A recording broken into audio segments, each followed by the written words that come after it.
Imagine Jerusalem in 1095, a city sacred to Jews, Christians, and Muslims, alive with the mingled prayers of many faiths.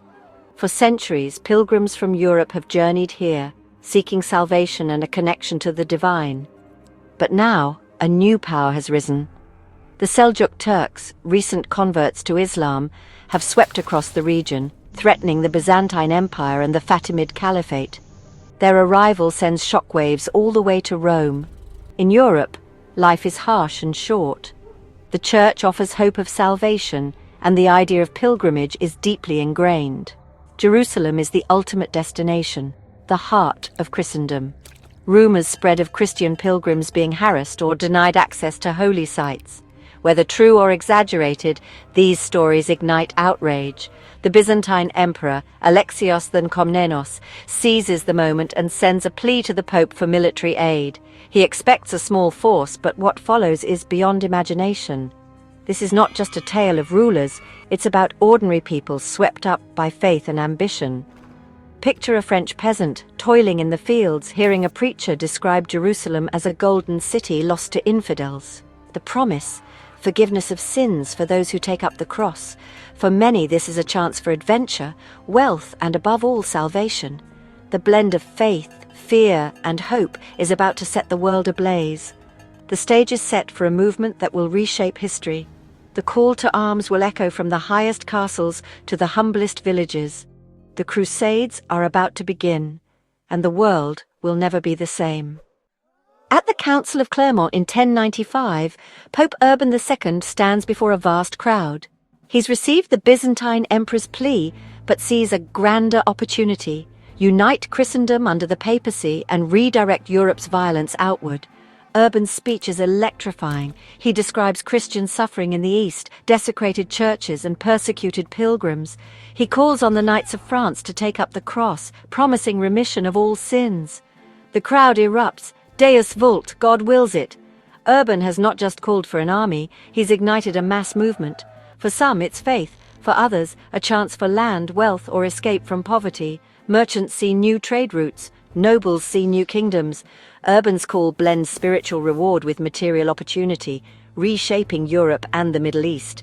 The crusade is no longer just a campaign, it's a phenomenon. Before the great lords can muster, the Pope's message spreads like wildfire. Charismatic preachers like Peter the Hermit inspire thousands of peasants, artisans, and even criminals to march east. This People's Crusade is a chaotic, disorganized migration, driven by faith but lacking discipline or supplies. As they cross the Rhineland, some crusaders unleash violence on Jewish communities, one of Europe's first major outbreaks of anti-Semitism. When they reach Constantinople, Emperor Alexios is horrified and quickly ferries them into Anatolia. Impatient and convinced of divine protection, the mob charges ahead, straight into disaster. At Sivatot, the Seljuk Turks ambush and annihilate them. Thousands are killed or enslaved. Peter the Hermit survives, but his followers are lost. The People's Crusade is a grim warning. Faith without reason can be deadly. The real Crusader armies are still on their way. Now come the real armies, the Prince's Crusade. Led by nobles like Godfrey of Bouillon, Bohemond of Taranto, and Raymond of Toulouse, these are disciplined, battle-hardened forces. Emperor Alexios demands oaths of fealty. The Crusader lords reluctantly agree, but tensions simmer. Their first test, the Siege of Nicaea, capital of the Seljuk Sultanate. After a brutal siege, Alexios secretly negotiates the city's surrender, angering the Crusaders who feel cheated of victory and loot.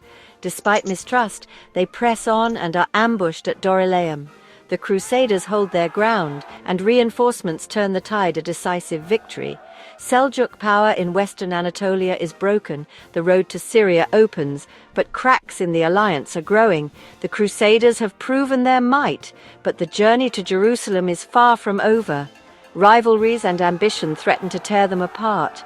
The dream of a united Christian army is already fading. The march continues, fraught with peril and intrigue. The march south is brutal. Starvation, thirst, and constant attacks wear down the Crusaders. Ambition splits the army. Baldwin of Bologna breaks away, seizes Edessa, and establishes the First Crusader state. The main force besieges Antioch, a fortress thought impregnable. After months of suffering, Bohemoнд's secret deal with the city guard lets the Crusaders in. The city falls in a bloody frenzy. But victory is short-lived. A massive Muslim army besieges them inside Antioch. Morale collapses until a monk claims to find the Holy Lance, inspiring the Crusaders to rout their besiegers. Bohemond claims Antioch for himself, defying his oath to the Byzantines and creating another Crusader state. Infighting paralyzes the expedition, but pressure from the rank and file pushes them onward. By summer 1099, a battered Crusader army finally reaches Jerusalem. The city's golden walls are in sight, but unity is shattered. The crusade has become a scramble for power and survival. The dream of holy war is now a struggle for kingdoms. The final assault on Jerusalem is at hand.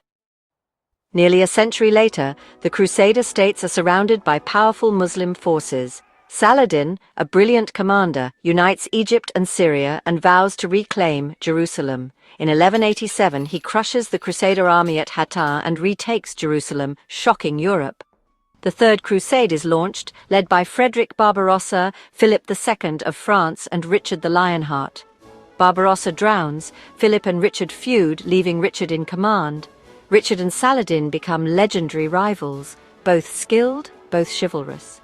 Richard wins battles but cannot retake Jerusalem. Saladin's forces are too strong.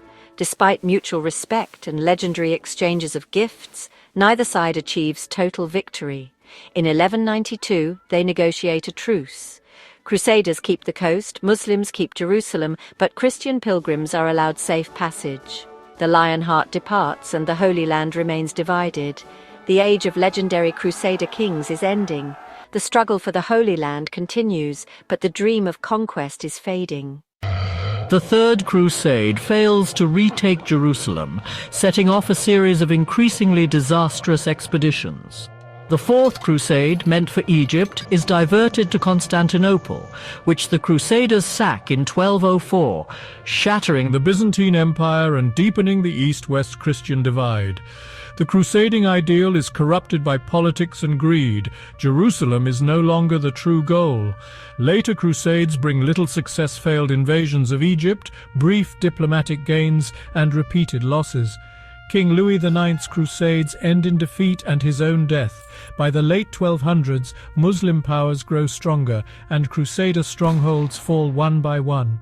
In 1291, Acre, the last Crusader city, is lost. The Crusader states vanish in a storm of blood and fire. The dream born at Clermont dies on the Mediterranean shore. The age of Crusades is over, but its legacy is just beginning. The Crusades leave a legacy of deep animosity between Christian and Muslim worlds, scars that still shape perceptions today. The sack of Jerusalem and Constantinople fostered mistrust and grievance. Yet the Crusades also sparked profound change in Europe. Massive expeditions required new financial systems, fueling the rise of banking and trade in cities like Venice and Genoa. Eastern goods and ideas flowed into Europe, awakening it from the so-called Dark Ages and planting seeds for the Renaissance. Scholars rediscovered ancient texts and technologies, spurring scientific and artistic innovation. The Crusades failed to secure the Holy Land but transformed European society. Monarchs grew stronger, and the groundwork for modern nation-states was laid. Europe's horizons expanded, setting the stage for the Age of Discovery. The world of 1300 was unrecognizable from 1095, changed forever by faith, folly, and war. Today, the Crusades are more than history, they're a mirror for our own age. The forces that drove them, faith, ambition, greed, misunderstanding, are still with us. The Crusades show how easily belief can be twisted for political ends, and how us versus them narratives fuel conflict. Both sides had saints and sinners. History is never simple. Dehumanization made violence easier and enduring danger in any era. Yet even in war, moments of shared humanity emerged. The Crusades warn us deeply held beliefs, mixed with fear and ambition, can spark generations of conflict. They remind us to see the humanity in our adversaries, to resist the poison of propaganda. The world still grapples with the echoes of this history. The real lesson before the drums of war beat again: choose understanding over division.